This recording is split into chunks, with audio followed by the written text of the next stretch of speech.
Sa isang tahimik na silid-aklatan, nakatayo si Crispy. Isang aklat ng kwento at tanong na minsang pinahalagahan, ngayon ay tila palamuti na lamang. Bakit tila ako'y nakalimutan na?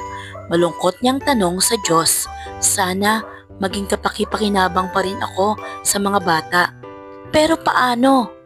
Isang liwanag ang bumalot sa kanya at isang tinig mula sa ulap ang sumagot. Bawat kaalaman ay may paraan upang maging buhay. Yakapin mo ang bagong mundo. Kinabukasan, nang pumasok ang mga bata, may nangyaring kamangha-mangha. Ang bawat pahina ni Crispy ay nag-iba.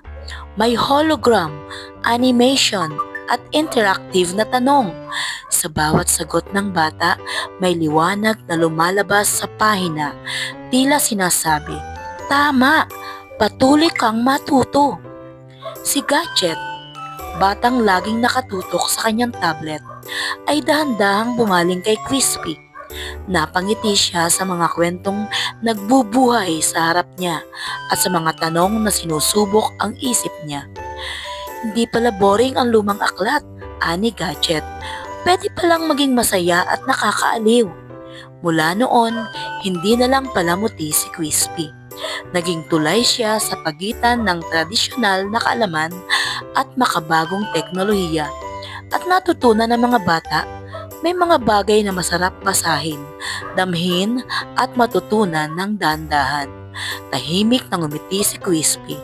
Salamat Diyos, natagpuan ko pa rin ang paraan upang maging mahalaga. Aral. Sa mundo ng gadget at bilis, may puwang pa rin ang lumang aklat. Ang tunay na kaalaman ay laging may magic, basta't may pusong handang matuto.